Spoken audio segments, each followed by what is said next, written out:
महाकवि कालिदास रचित कुमार संभव।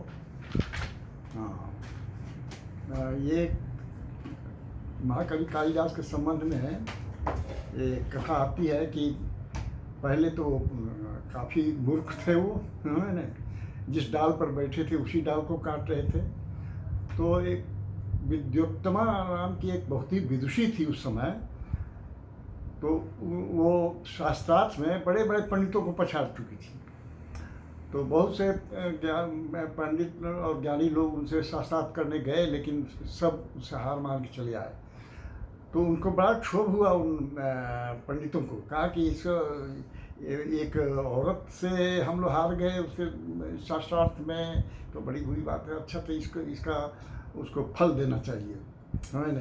अब वो उन्होंने क्या किया कि एक ऐसे कहा कि ऐसे लोग व्यक्ति से उसके विवाह करा दें कि जो बिल्कुल उसके अनुकूल नहीं हो। तो वो कालिदास को देखा कि जिस पेड़ पर बैठे थे उसी डाल को काट रहे थे कि इससे बड़ा मूर्ख तो कोई मिलेगा नहीं, तो इसी से उसका विवाह करा देते हैं। तो गए, कहा कि हाँ आप इनसे शास्त्रार्थ, ये हमारे गुरु हैं, इनसे शास्त्रार्थ कीजिए। तो उन्होंने विद्योत्तमा ने एक उंगली दिखाई। ये कहानी आती है, सब जानते हैं इस चीज़ को, कि एक उंगली दिखाई। तो कालिदास ने वो समझा कि एक उंगली हमारी एक आंख मेरी फोड़ देने को कहती है। हालांकि उसका मतलब था कि परमात्मा एक है, विश्व एक है। तो ये कहना था उसको, लेकिन उसने कालिदास ने उसको उल्टा अर्थ लगाया और उन्होंने दो उंगलियां अपनी दिखा दी कि मैं तुम्हें। तो इसका उन्होंने, विद्वानों ने, जो पंडित लोग थे, उन्होंने इसके अर्थ लगाया कि नहीं, एक ब्रह्म एक नहीं है बल्कि दो हैं, है नहीं है। एक माया भगवान है, उनकी एक माया भी है, और माया और जीव भी है, भगवान और जीव दोनों। तो वो करके दो की स्थिति उन्होंने बताई। तो इस प्रकार से विवाह तो हो गया उनसे, लेकिन फिर विद्योत्तमा को ये नहीं मालूम था कि ये तो बड़ा उनका पति कोई ज्ञानी नहीं है बल्कि एक मूर्ख व्यक्ति है। तो उन्होंने उसको उसकी मूर्खता को जान करके, उसकी मूर्खता से पछता करके उसको घर से बाहर कर दिए थे। जाओ तुम अभी ज्ञान प्राप्त करके आओ बाहर। तो जा करके अपना एक किसी विद्यालय में जा करके उन्होंने वहाँ नौकरी की, और नौकरी करके वहाँ के उनको काम मिला कि वो एक सरस्वती जी की मूर्ति थी। तो कहा कि उसमें जा करके वहाँ दीपक जला आना। तो वो रोज़ वहाँ से अपनी ड्यूटी उनकी यही थी, तो ड्यूटी करने के वो आते थे, अपना दीपक एक जला देते थे। तो वहाँ के आचार्य ने कहा कि तुमने वहाँ दीपक जलाया, तो इसके लिए तुम एक निशान, काला निशान वहाँ पर लगा देना, एक निशान। तो समझे कि हाँ तुमने वो अपना दीपक जलाया है।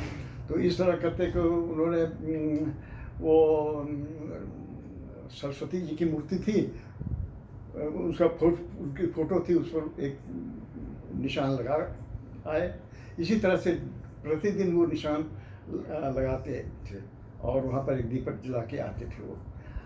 एक दिन उनके मन में ऐसा आया कि रोज़ की ये क्या कहानी है कि रोज़ आओ और रोज़ दीपक जलाओ और रोज़ उसमें निशान लगाओ। तो एक दिन वो पूरी काली हाथ में ले करके उसके मुंह पर सरस्वती जी के मूर्ति पर उन्होंने लेप दिया। तो जैसे ही लेपा, वैसे ही की कहानी आती है कि वो सरस्वती जी प्रकट हो गई। उसको कहा कि भाई तुम वरदान मांगो, मैं सरस्वती हूँ। तो उन्होंने, तो बड़ा आश्चर्य उनको हुआ कि भाई तो सरस्वती जी प्रकट। तो उन्होंने कहा कि भाई मैं तो बहुत मूर्ख हूँ और मुझे कुछ आता नहीं है, इसीलिए मेरा कोई सम्मान नहीं है दुनिया में। मैं एक चपरासी का काम की नौकरी करता हूँ और कुछ पढ़ लिख नहीं सकता। तो कहते, तो उन्होंने सरस्वती जी ने कहा कि जाकर के तुम तुम्हारे विद्यालय में जहाँ तुम काम करते हो, वहाँ जितनी पुस्तकें होंगी उसको एक बार छू लेना उसे। तो उन्होंने वैसा ही किया, जाकर के सभी किताबों को ऐसे लाइब्रेरी में काफ़ी पुस्तकें थी, उसमें सबको छू लिया और सारा ज्ञान जो है ना उन पुस्तकों का उनके दिमाग में आ गया। एक ये कहानी आती है ऐसी, और वो बड़े पंडित हो गए। तो वो जब ज्ञानी हो गए तो लौट कर विद्योत्तमा के पास गए, तो विद्योत्तमा ने पूछा, उन्होंने द्वार खटखटाया तो विद्योत्तमा ने पूछा कि अस्ति कश्चित भाग विशेषः, मैंने उसके पूछने का अर्थ था कि अस्ति कश्चित भाग विशेषः, क्या कोई प्रकांड विद्वान है, समझे ना, कोई विद्वान व्यक्ति है, अस्ति कश्चित भाग विशेषः। तो उन्होंने जो उत्तर उस समय देना था उन्होंने दिया, लेकिन अपनी पत्नी का ये पहला वाक्य उन्होंने सुना कि अस्ति कश्चित भाग विशेषः, तो इसी 3 शब्दों के इस वाक्य पर को सुन करके उन्होंने 3 शब्दों पर 3 काव्य लिख डाले। अस्ति कश्चित भाग विशेषः, भाग विशेषः, तो अस्ति से लिखा उन्होंने, कुमार संभव लिखा अस्ति से। उसका प्रारंभ ऐसे होता है, अस्तुत्तरश्याम दिशि देवतात्मा हिमालयो नाम नगाधिराज पूर्वा परो य निधि वगाय स्थितो पृथिव्या यो मानदंड। तो ये अस्ति से हो गया। अच्छा, कश्चित से, तो कश्चित से मेघदूत उन्होंने लिखा, जिसका पहला श्लोक है, कश्चित कांता विरह गुरुणा स्वाधिकारात् प्रमत्त शापेनास्तंगमित महिमा वर्षभोग्येन भर्तु यक्षश्चक्रे जनकतनया स्नान पुण्योदकेषु स्निग्धच्छाया तरसु बस्तिं रामगिर्याश्रमेषु। अब ये कश्चित से हो गया। अब बच गया वाग, वाग से, वाग अर्थ। तो कहा कि इसे एक और महाकाव्य उन्होंने लिख दिया।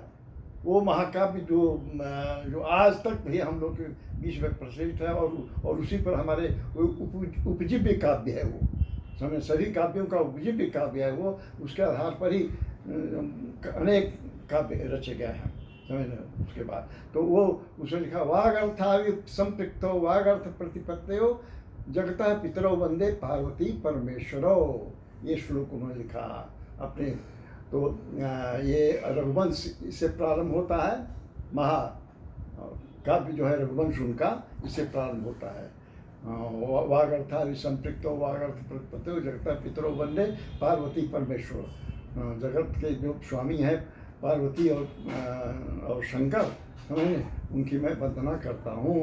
तो इससे वागर्ता ये रघुवंश है। तो रघुवंश काव्य जो है तो इसी पर वो राजा रघु का कुल, रघुकुल, हमें दिलीप हैं, रघु हैं, अज हैं, दशरथ हैं, राम हैं, और राम के बाद फिर उनका जो कुल जो चला, वंश जो चला, उसमें वो सब राजा लोग हैं। तो इस तरह से रघुवंश की पूरी कहानी उस रघुवंश महाकाव्य में आई हुई है।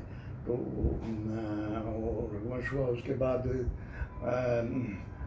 कालिदास के मेघदूत के संबंध में तो पहले कहा जा चुका है कि मेघदूत कैसे उसकी रचना हुई। एक यक्ष के विरह के में वो विरह वेदना से उत्पन्न वो कहानी आती है, तो उससे मेघदूत की रचना हुई। और कुमार संभव की जो रचना हुई तो अष्टोत्तर श्याम दिश देवतात्मा हिमालयो नाम नगाधिराज। तो कुमार संभव, कुमार कैसे, कुमार किसका नाम है, तो कुमार कहते हैं कार्तिकेय को। शंकर जी के बड़े पुत्र का नाम कुमार है या कार्तिकेय है। तो कुमार तो ऐसे नाम है कि कुमार ही थे वो, और कार्तिकेय नाम थी इसलिए कि उनकी माताएं कृतिकाओं का पुत्र होने के कारण कार्तिकेय कहलाए। अब ये कृतिकाएं कौन थी साहब, तो इसमें कहानी आती है ऐसे कि जिस समय शिव और पार्वती विवाह के उपरांत अपने कक्ष में अपने थे पड़े हुए और विहार कर रहे थे, उसी समय इंद्र जो है कबूतर बन करके आया देखने के लिए कि कैसे विहार उनका होता है, जहाँ मैं देखूं। तो कबूतर बन के उसमें घुस गए इंद्र, तो और गुटरुम गुटरुम करने लगे अपनी आवाज़। तो लोगों ने देखा कि ये तो कबूतर है, तो पहले तो ध्यान नहीं दिया, लेकिन जब देखा कि अरे ये तो कोई खास तरह का ही कबूतर है, ये तो ऐसा साधारण कबूतर नहीं मालूम होता है। तो वहाँ माना था कि कोई तीसरा व्यक्ति नहीं वहाँ उसमें जा सकता है, उनके शिव और पार्वती के कक्ष में। तो वो कबूतर कैसे आया? तो इंद्र उन्होंने ये अपने ज्ञान से, अपने ध्यान से समझ लिया कि ये इंद्र की करतूत है। उन्होंने तो तेज जो है, शिव जी शंकर जी का तेज जो है ना, पार्वती जी ने खुद हो करके उसके बदन पर डाल दिया। तो बदन पर डाल दिया तो वो जलने लगा उसको। अब जब भागा वहाँ से, जलते भागा, और भागते भागते वो गंगा के पर पहुँचा सारे, और गंगा में जा करके वो अपने को डूब दिया। वहाँ डुबकी लगाई तो जितना तेज था शंकर जी का, वो बह करके वो गंगा में प्रवेश कर गया। और उसी समय वहाँ 6 कृतिकाएँ, ये कृतिकाएँ होती थी, गंधर्वों पत्नियाँ या वो होती थी। तो वो स्नान कर रही थी, नंगे स्नान कर रही थी। तो वो तेज जो है ना उनके शरीर में प्रविष्ट हो गया। शंकर जी का तेज जो था वो उनके शरीर में प्रविष्ट हो गया। वो समझी कि भाई हम तो ये गर्भिणी हो गई। वो तो वो बड़ा उनको भय हुआ कि भाई घर जाके क्या कहेंगे, ये तो बड़ी विचित्र बात हुई। तो उन्होंने एक सरपत के अथी में, झुरूट में जा करके वहीं अपना तेज जो है ना उनका जो था उनके शरीर में आया, उसको गिरा दिया। तो 6 कृतिकाओं ने वो उनका तेज गिराया। तो वो 6 एक जगह मिल करके एक 6 मुख वाला एक बालक बन गया। उससे 6 मुख वाला बालक, बड़ा सुंदर बालक था वो हुआ। तो वो कृतिकाएँ अपना वहाँ से चली गई और रोज आती थीं, और सबको मालूम था कि कौन किसका पुत्र है। तो वो अपना उसको दूध पिला के चली जाती थी, और इस तरह से उनका पोषण होने लगा।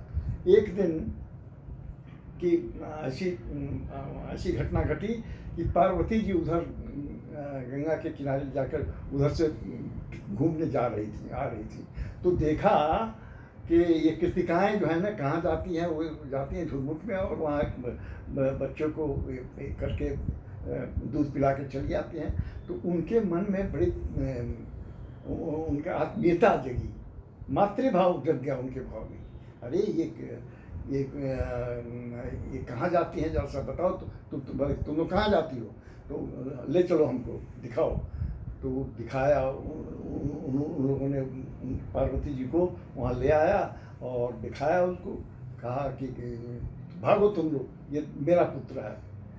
तो कृतिकाएँ तो चली गई वहाँ से, और वो 6 मुख वाले वो पुत्र हो गए षडानन। उनका नाम है खड़ानन कहते हैं। जय गजबदल खड़ानन माता, ये तो कहानी आती है। तो खड़ानन का नाम कैसे पड़ा? तो 6 मुख वाले हो गए, वो खड़ानन कहलाए। तो इस प्रकार से वो कहानी आती है वो कुमार संभव की। तो ये जो खड़ानन जो थे, तो वो बड़े ही बहुत ही तेजस्वी थे, और उनकी गति भी बहुत तेज थी, बहुत तेज चलते थे, और उनका मयूर उनकी सवारी थी। तो वो तो एक अलग कहानी आती है कि गणेश जी भी और उनमें एक बार प्रतियोगिता हुई गति के को लेकर के। तो उसमें गणेश जी आगे बढ़ गए, अपने माता पिता को कहा कि भाई ये हमारे तीर्थ है, सब कुछ है। तो वो तो अलग कहानी है। लेकिन वो जो कार्तिकेय जो थे, वो 12 वर्ष की उम्र में, उन दिनों युद्ध हुआ था, देवासुर संग्राम हो रहा था। हमें राक्षसों में, देवताओं में और राक्षसों में युद्ध हो रहा था। तो राक्षसों की ओर से तारकासुर था, जो कि उसका राज्य चल रहा था उन दिनों। तो तारकासुर बहुत ही अत्याचार करता था, और उसका वध करना जरूरी था। तो देवताओं ने कहा कि नहीं, जब शिव जी का जो पुत्र होगा वही उनका वध कर सकता है। तो शिव जी के उन्होंने विवाह करवाया। तो अलग कहानी आती है, उन्होंने विवाह कराया।